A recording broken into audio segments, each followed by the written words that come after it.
It may only be Saturday, but it's race time for MotoE. With the penultimate instalment of the 24 season coming your way right now, it's beginning to get a little tense down there on the grid. The Red Bull Ring is the venue, and you can be sure it will deliver the drama. With one eye on the weather radar and one eye on the championship, it's time to find out what twists await. It's race time for MotoE.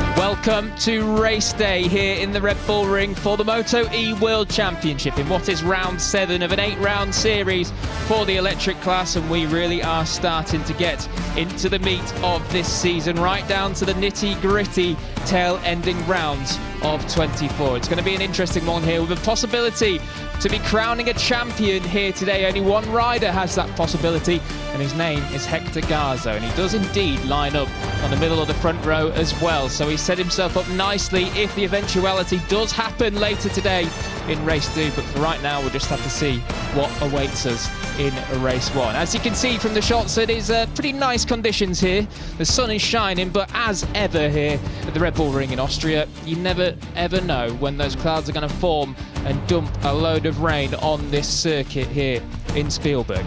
So it's Jack Gorse, Neil Morrison alongside me in the commentary box, and down there on the grid, somewhere mingling in amongst all of those masses that we see there, is Elliot York, our pit lane reporter, and hopefully we'll be chatting to him very, very soon indeed. But this one, Neil, it's going to be a cracker, not only because, you know, this one has big implications for the championship, but we've also got the rookie Oscar Gutierrez on pole position for the very first time. Yeah, absolutely. The first time in the MotoE World Championship for the rookie, the number 99, who's taken the championship by storm this year. Looking a little bit nervous, I have to say, down there on the grid. Another exciting thing, we have 3 of the 4 principal title contenders starting from the front row. Gutierrez, Garzo, the championship leader, and then Kevin Zanoni on the inside of the front row. Yeah, so a stacked front row, it has to be said. And there is the possible champion-elect in 2024. Hector Garzo sits 25 points clear of Mattia Casadei at the head of the standings.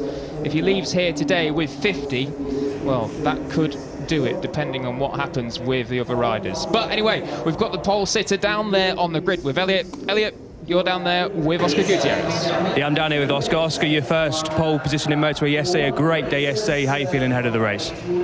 Feels so good to be here on the front. I feel really strong, especially on the race pace. Yesterday we worked really on this specific point, and we don't have nothing to lose, so my mentality will be fighting for the victory until the end, and we will try to do it. Enjoy and good luck. Thank you. Thanks very much, Elliot. Thanks as well to Oscar Gutierrez. What can he do from his first ever pole position? We're about to find out. We just saw Hector Garzo, the championship leader, on our screens. Kevin Zanoni as well. Zanoni has been strong here this weekend. He was the fastest in the combined practice standings going into qualifying, and he's managed to recover after a pretty nasty injury he sustained qualifying last time out at the Sachsenring, Jack.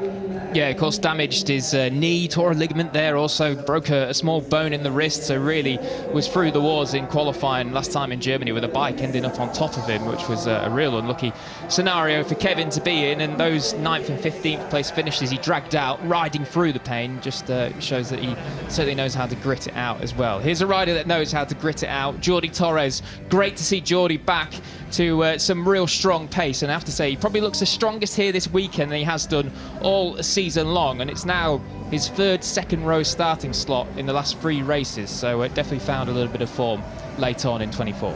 Yeah, absolutely. He was talking his chances down coming here to Austria this weekend. Didn't think the track would suit his riding style, didn't think it would suit the characteristics of his setup. He's been losing time on the longer straights in races this year, but Torres has been pretty competitive so far, starting from the middle of the second row and 1 place ahead of Miguel Pons, who is just ahead, or just on your screens there. Yeah, who's obviously starting from his best qualifying position of the season as well. Some really strong form. But I believe we can pass it down to Elliot once more. He's down there on the grid once again. Yeah, here with Mattia Casadei. Mattia, a difficult day yesterday, P9 starting grid. How are you feeling ahead of the races? Yeah, yesterday in the quali was a bad day. In the FFP was a good day, but we missed something, and Nothing. Today we have to fight at our 100%, and for sure we try, and we see what happens. Good luck. Thank you. Thanks very much, Elliot, and thanks as well to the reigning MotoE World Champion, Mattia Casadei. As Elliot said, starting from 9th position. Second in the championship is Casadei, 25 points back of Garzo. It's going to be a big, big ask for him to get some ground back on the Spaniard, you would have to say, today. Yeah, a lot of work to do, not just in the championship on track, as Neil rightly says. And another rider with work to do is Alessandro Zacconi. 3 pole positions he had before arriving here this weekend in a row as well, we have to say. And certainly not this weekend on pole, but struggling, it has to be said. He hasn't seemed happy all weekend. For Alizak, he needs to pull something out the bag. I mean, he sits 49 points back in the championship anyway, which means it's, well, it's almost impossible, you'd have to say, but never count anything out in MotoE. Yeah, big ask for Zacconi, not least because he's coming through from the 3rd row, and the start does get underway in just under 4 minutes time. We'll have to keep an eye on that 3rd row. Eric Granado 7th, and then Zacconi and this man here, Mattia Casadei, make it an all-star cast coming through from the 3rd row. Casadei, of course, the double winner at this track last year. Yeah, double winner thanks to in the first race where Matteo Ferrari crashed out in the final lap from the lead just ahead of him. So a real dramatic one that was. But we're counting down to this race start here, the first race of the day in MotoE. It could be a crucial one.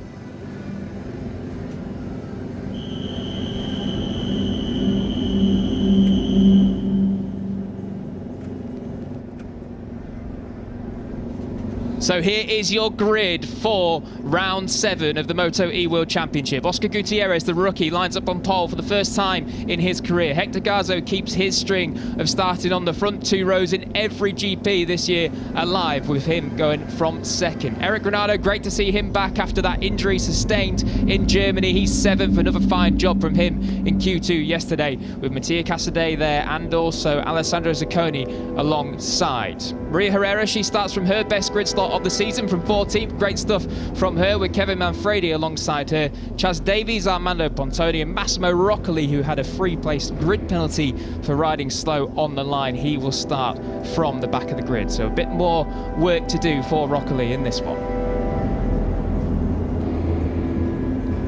Well, Neil, I think it is time for our traditions. Predictions, what do you reckon?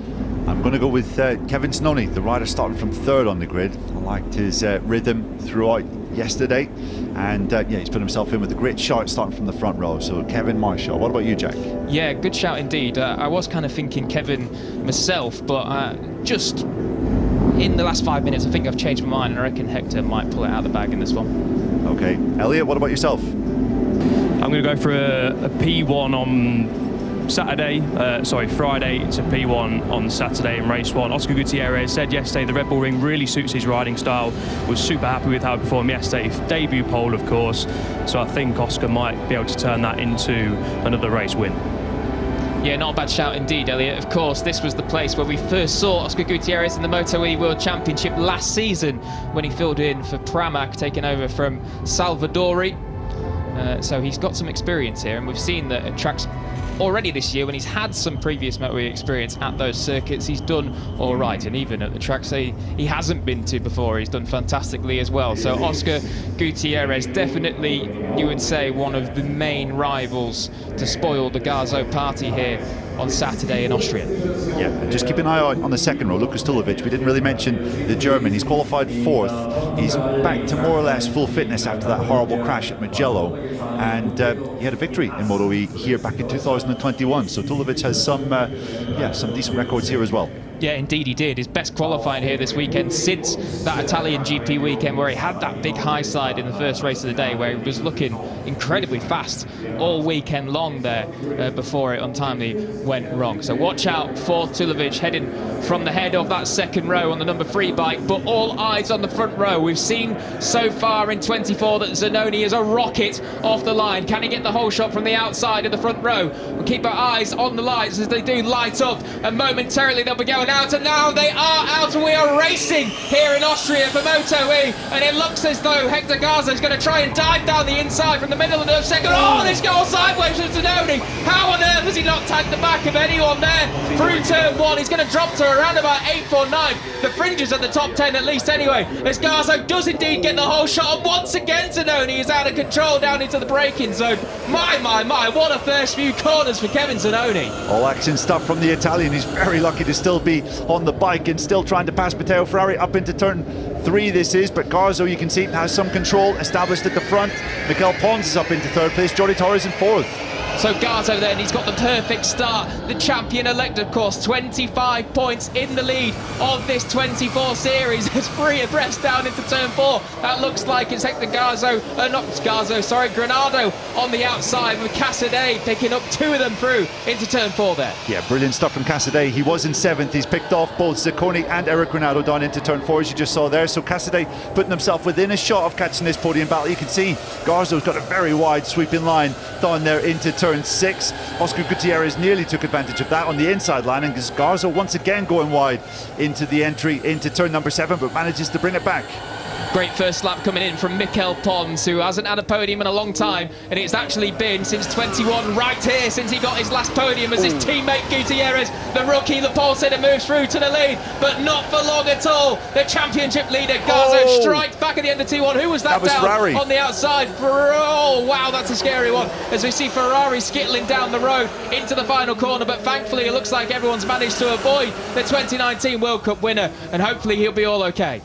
Yeah, that was scary stuff, and Gutierrez manages to make it stick, or does he? You can see he's wide in his contact there, and there's almost a coming, well, there is a coming together between 2 of the top riders in the championship, but Oscar Gutierrez nearly comes a cropper coming out of turn 1. I swear that Oscar Gutierrez has lost his knee slider there, or maybe it was Hector Garzo. Either way, if one of them has indeed lost a knee slider, that is going to be seriously detrimental to their race hopes here, as Pons goes for the lead. Hasn't been on the podium since here 3 years ago, but Garzo strikes back once again. How many changes of the lead have there been in this 1.5 laps of the race so far? You can see Garzo is just checking down onto his left knee there to make sure that his knee slider is still there. He's managed to hold station at the moment. The Pons looking a little bit squirrely down into turn 4. Just take a deep breath, everyone. Yeah, including me. This race is going to give me a heart attack. Here you go then. So, whose knee slider is it that comes flying off? It is indeed Hector Garzo's. So Garzo's left knee slider is going to get a perfect shot of it here from the onboard. Well, we didn't quite actually see it, but it did indeed go flying out the back. And, well, that is going to be hard through these left-handers here in the middle sector of the track. Yeah, it's been a stunning opening 2 laps so far from Matteo Casadei. He's come through from 9th. He's up into 3rd. You can see he's having to defend from Jordi Torres at the moment, but it looks as though he's got the run on Mikel Pons down into turn 9. Casadei almost goes into 2nd place, but it's tight as you like. It's a Moto3 battle here at the front of this MotoE race. Look at this lot, then 8 riders. Oh, and now Pons has gone down. He's thrown away the possible chance of a first podium in 3 long seasons. Oh, that's such a shame for Mikel, who was riding brilliantly here this weekend in Iceland in the past couple of races. Look at that timing tower on the left-hand side. This is all concertina enough, as it's chaos here in the opening laps. It is absolute chaos, and I think Zacconi was a bit wide there at turn number 1. He's definitely lost a position, giving it to Kevin Zanoni, and this is Pons, who is in just a little bit, well, very, very hot into turn 10. The last corner, tried to get it back without losing too much time, and the front screamed enough. So Zacconi then has fallen back to 7th place. Eric Granado with the fastest lap of the race on the 2nd lap around just there, and it was well, quite a bit faster. It was 0.8 of a second faster than the leader, so Garzo, with all that to-in and fro-in up front, really wasn't able to get down to his fastest rhythm. No, not at all, and absolutely that lack of a left knee slider will be hindering that too. Shout out to Maria Herrera. She's up into the top 10 for the first time this season, so the wheelie queen doing some absolutely brilliant work here in race 1. There you can see a rather crestfallen Matteo Ferrari. It has not been the season that we expected from the number 11. Oh, did he get some slight help from Eric Granado? He may well have done indeed, and Alessio Finello, his teammate, fantastic work there to just get on the brakes, get on the anchors nice and early, and from everyone else as well to avoid Matteo as he went sliding down the circuit into the final corner. Yeah, scary stuff. And look at this for a recovery from Oscar Gutierrez. He was back in 6th about a lap ago, or just over a lap ago, and he's making a play for 2nd place with Casadei down into turn 9. Granado using all of the track and then some, coming out of turn number 9 as well. This is close as you like, and you would have to say any of the top 3 you fancy for victory here. Let's see what this lap time is from Granado. A 38.4. Yeah, thought it would be a quick one. It looked like he'd made some work on that last lap. So Eric Granado is indeed the fastest rider on the circuit. He said he had nothing to lose and was just going to go for it. Actually, he first told me he just wanted to finish the races. But you know what Eric's like. He'll get involved if he can do, as Zanoni's looking to come back on him down the inside into 2A, 2B. But no room at the inn for now. But at the front, it is still Garzo that leads. They did a 38.8 last time round with only one knee slider. Absolutely, there's 100 points left available in the MotoE World Championship this season. Casadei 24 points back off Garzo. He needs to make a move in this race. He needs to gain some points back now. He cannot afford to let Garzo take another victory, which would be his what, third in a row? Here comes Gutierrez then down the inside at turn 4 on Casadei. So Casadei from 9th up to 2nd, now relegated back to 3rd. He is going to fight back on the inside through turn 5. That's brave indeed as it gets tight through there. That is for sure. As once again Garzo takes that long sweeping line through turn 6 to carry the apex speed. Really good stuff from him, as he knows he's got to be a little bit cautious through these left-handers. But it's great stuff, as you can see there as well. 34 points he would have going into the second race of the day.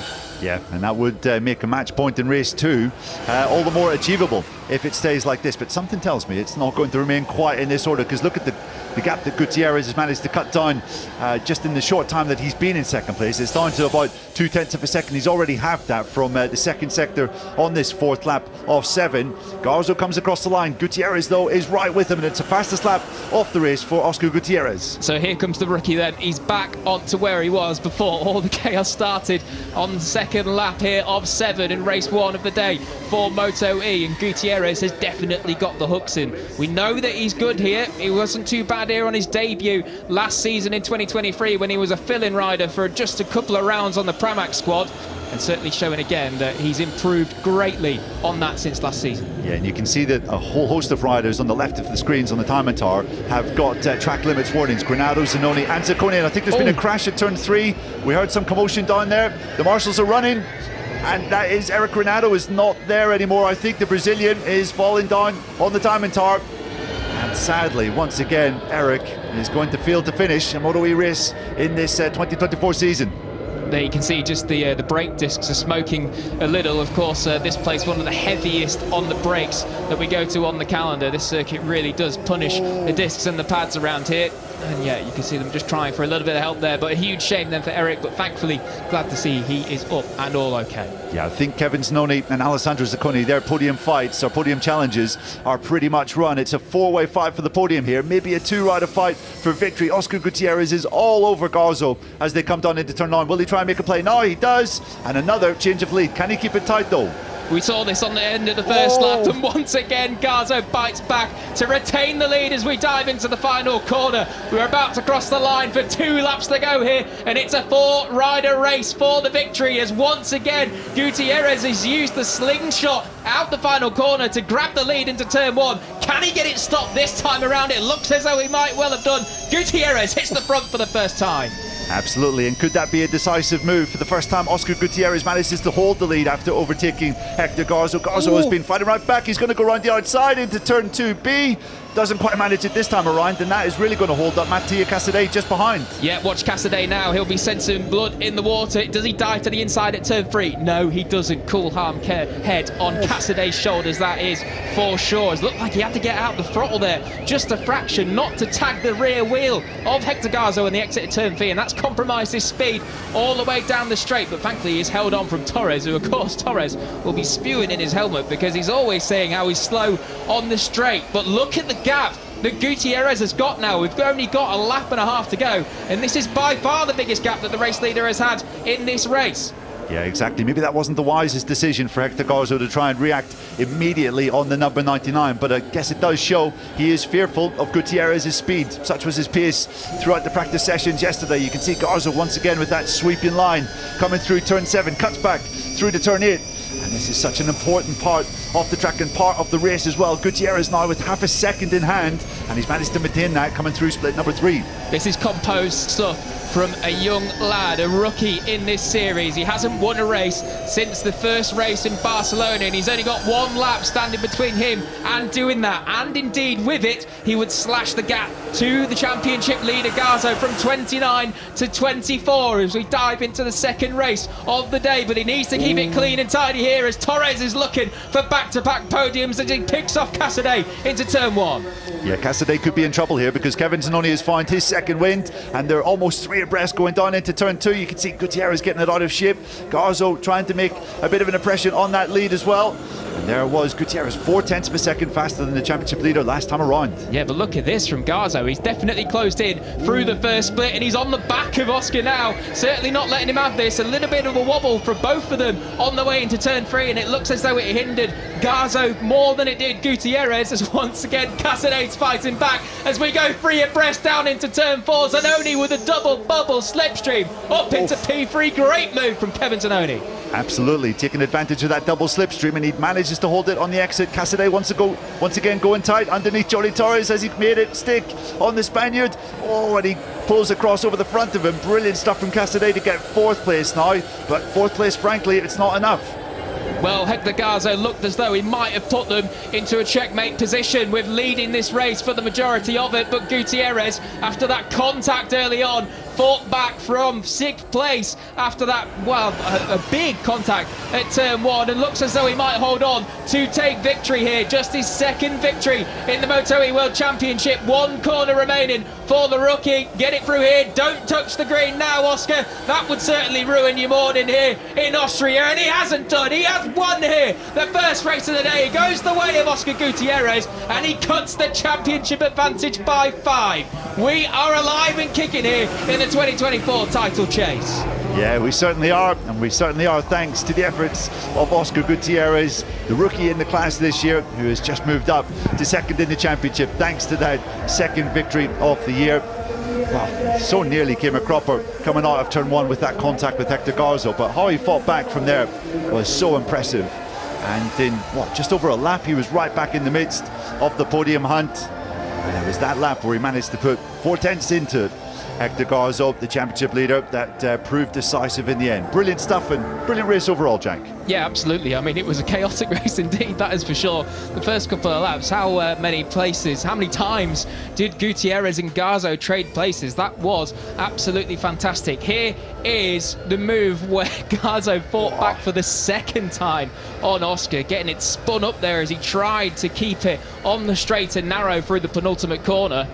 And of course, we have to point out again, Garzo just did that whole race pretty much without a knee slider on his left knee. So, yeah, heroic stuff from Hector. Yeah, absolutely. And that was the decisive move. The race-winning overtake from the number 99.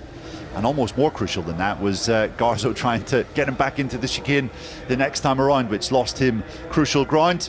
Tell you what, Jack, Garzo will be saying a big, big thank you to Jordi Torres, because Torres properly upset the rhythm of Mattia Casadei on that final lap with that intense fight for third, and that eventually allowed Kevin Zanoni to come through. Casadei has lost big, big ground, and I feel that that is a pretty pivotal result in his championship defence. It's going to be very, very difficult from here for him to come back at number 4. Yeah, absolutely. Of course, it was already 25 points behind Garzo. Garzo just picked up 20 for second place, and Casadei only 13 for that fourth. So he is going to be 32 behind now as we go with only 3 races left in the 24 championship. There you can see Gutierrez moves himself up from third into second, and now the closest challenger, just 20 points, 24 points, begging pardon, behind Hector Garzo. I mean, you've got to say from Garzo there as he rubs his knee, heroic stuff from that, the battling in the first laps, and then also at the end to, well, put the pressure on Gutierrez on that final lap and not let him have it easy. Brilliant stuff from a rider that didn't need to risk that much. Yeah, he really didn't. And you can see there as he rubs his left knee, I'm sure that hurt as well, because that was, well, it was the handlebar, wasn't it? The brake lever of Oscar Gutierrez that went into that. So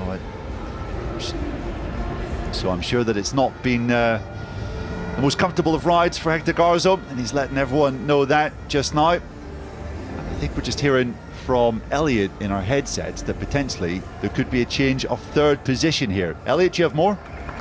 We have Mattia Casadei. Yeah, so Kevin Zanoni's just being told that he's, I think, being demoted one position. I think on the run down into 2A, I saw Zanoni go onto the green when there was the three of them battling. He's just trying to sort of explain his case to the IRTA officials, but I don't think it's going to work. Rules are rules, unfortunately. Casadei is currently sitting in Parc Ferme on his own in the P3 spot. So yeah, unfortunately for Kevin Zanoni and the Aspar team, I don't think they're going to win this case, and he's going to be demoted to P4. Okay, thanks very much, Elliot. Yeah, we've just had confirmation on the bottom of our screens. He did exceed track limits on that last lap, and I think you're absolutely right, Elliot. Very good spot indeed. On the run down into 2A, I think he was on maybe the green on the inside of the track as he tried to get inside both Casadei and Torres. And importantly as well, that would be a very helpful 3 extra points for Casadei for his championship tally, just keeping him a fraction more alive in this title chase. So yeah, that could prove crucial if it does indeed roll on to the final round in Misano. Yeah, and you can see there's no big wild celebrations from Casadei or the LCR squad. I think he's just waiting for absolute final confirmation here on the final lap. I'm sure race direction FIM stewards are just checking through some of the footage of that final lap. Hopefully we'll be able to see that in a few minutes time.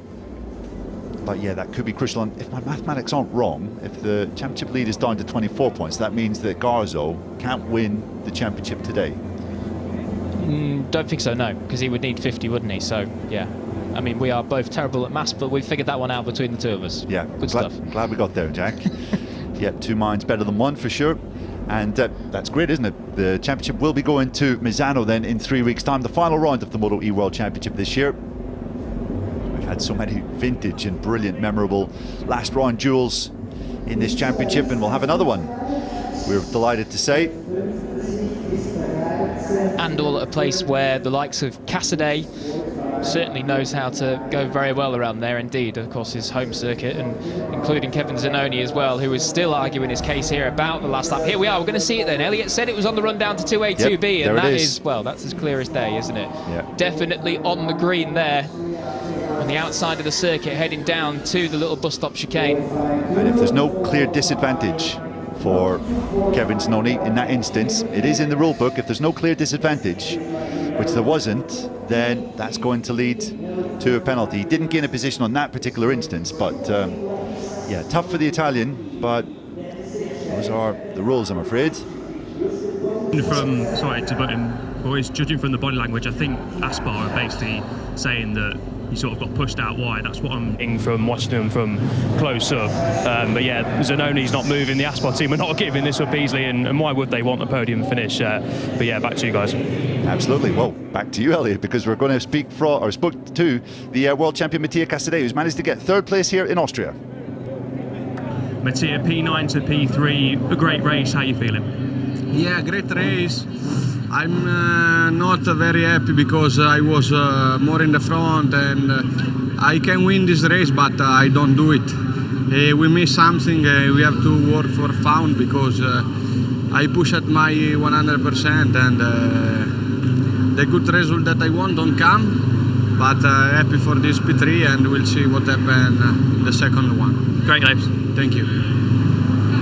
Well, not happy, but how many times have we heard from Mattia Casadei that he's missing something in race 1, going to go away and find it for race 2, and how often does he find it as well? So if he's already come through from 9th on the grid to a, well, controversial P3, let's say, he was up in 2nd at one point as well.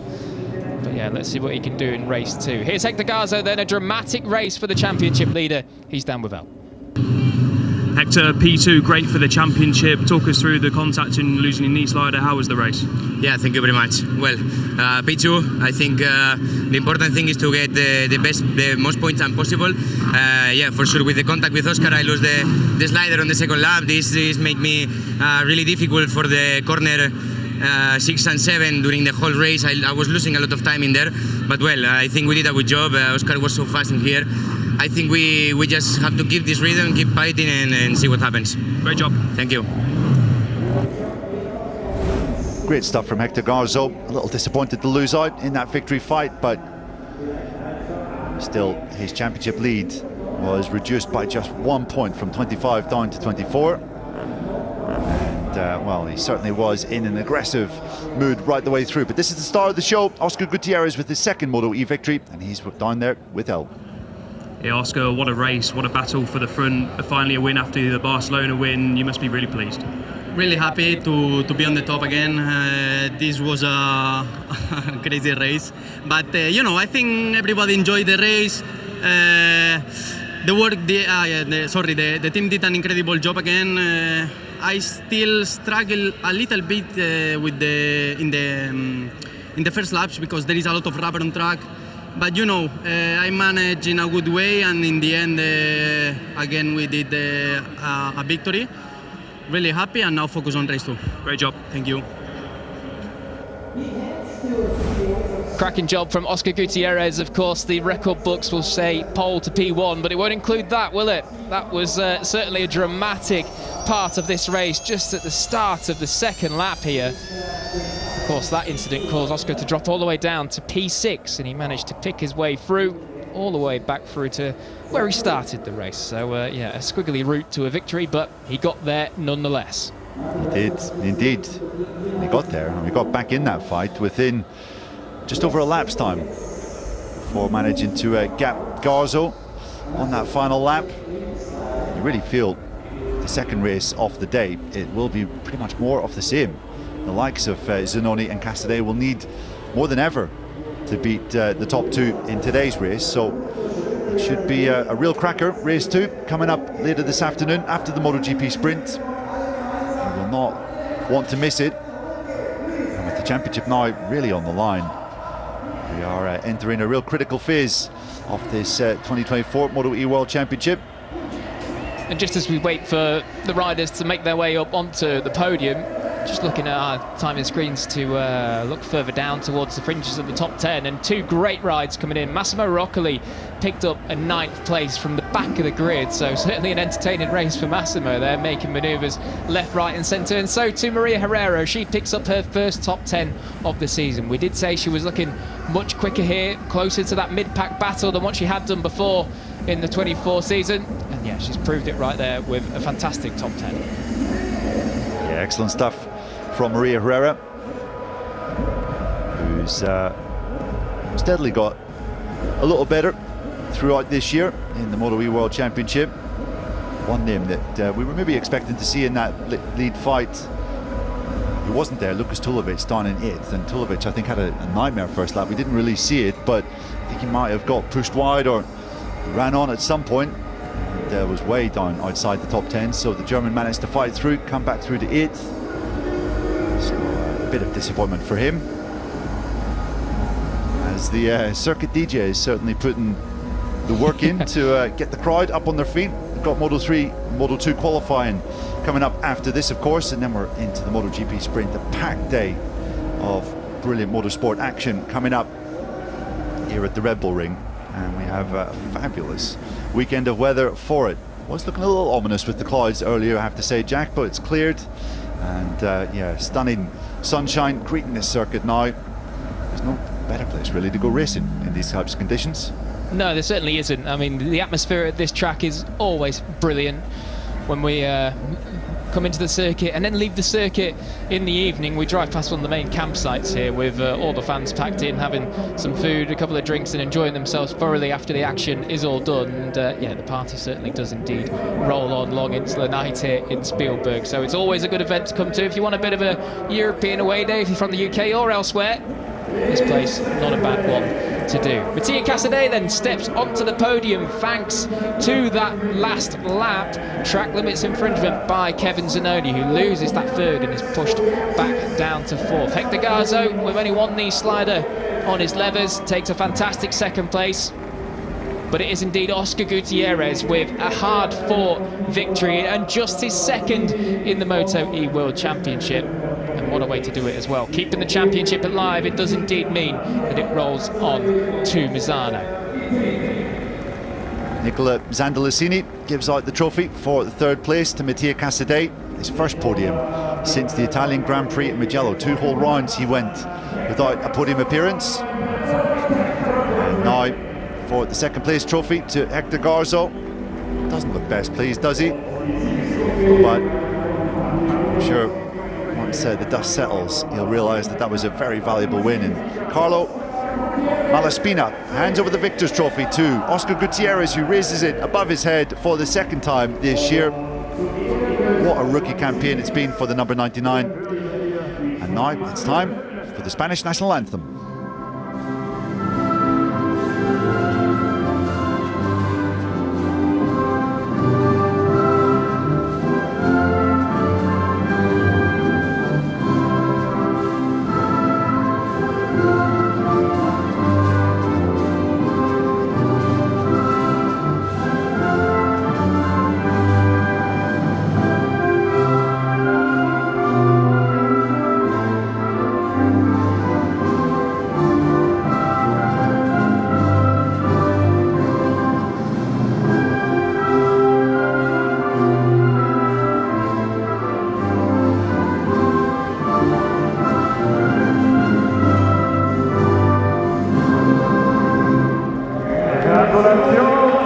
So congratulations then to Oscar Gutierrez and a thoroughly deserved quick spray of the Prosecco, and also a big round of applause from everyone watching here trackside at the Red Bull Ring, because that was one of the best victories we have seen this season. Myself and Neil just chatting away there between ourselves off mic during the Spanish national anthem. I think that might have been the best race of the year. Absolute everything it had in there. Chaos, drama, and yeah, all the things that you want to see for a bit of a concoction for a corker. So then, there are your final results confirmed. Oscar Gutierrez wins it by a quarter of a second by the possible champion-elect Hector Garzo. Mattia Casadei takes that third place, the final spot on the podium ahead of Kevin Zanoni, with his teammate Jordi Terres taking another top 5. There's Maria Herrera's 7.5 back at the flag for her first top 10 of the season. And good to see as well that Chaz Davies gets some points on his Red Bull Ring debut, and so does Armando Pontone. So good stuff there from the Cloud MotoE riders. And that does leave us looking a little like this. 24 points. It's only been slashed by 1, but crucially Gutierrez cuts his own deficit by 5. And then further back you can see that the rest all looks a little like that. Of course, Casadei and Tononi lost out there, thanks to Garzo's second place doing the business to make sure he didn't lose too many points. And because he did such a good job, he's kept the Teams Championship alive there for the Dynavolt Intact GP MotoE squad as well. 17 ahead of the Open Bank Aspar team, with Tech 3 E Racing now third, with Access MSI hot on their heels for that third spot in the Teams Championship. So what a race we have had there. Unbelievable drama in this first race of the day. I honestly thought that it could have been smithereens on that first lap, with Zanoni all out of control on the way into turn 1, but thankfully gathered it all up, and we saw a fantastic run through in those 7 laps here in race 1. Yeah, we certainly did. Gutierrez managed to get the jump off the line, off pole position, only for Garzo to take control into turn 1. You can see Zanoni having that big cross-up moment, and that pushed him wide at turn 1. Which allowed Mikel Pons up into third position. It was tight fighting up at the front, contact between Gutierrez and Garzo, which sent Gutierrez back through the field. Pons then crashed out down at turn 10, allowing Casadei through into second. Torres was up into third at one point, but then came the fight back from Gutierrez. He took little time in coming back through the field, and this is where he took a decisive move on Hector Garzo down at turn 1 with 2 laps to go. And there he was able to stretch up a bit of an advantage, and we had a hectic fight for third, with Kevin Zanoni taking that position down into turn 4, but he had exceeded track limits on the final lap, which promoted Casadei to third. But Gutierrez though was the star of the show, and he'll be looking to double up later this afternoon. You do not want to miss out on the second race of the day. MotoE delivering great action as always, and with the championship on the line, race 2 promises to be even more spectacular.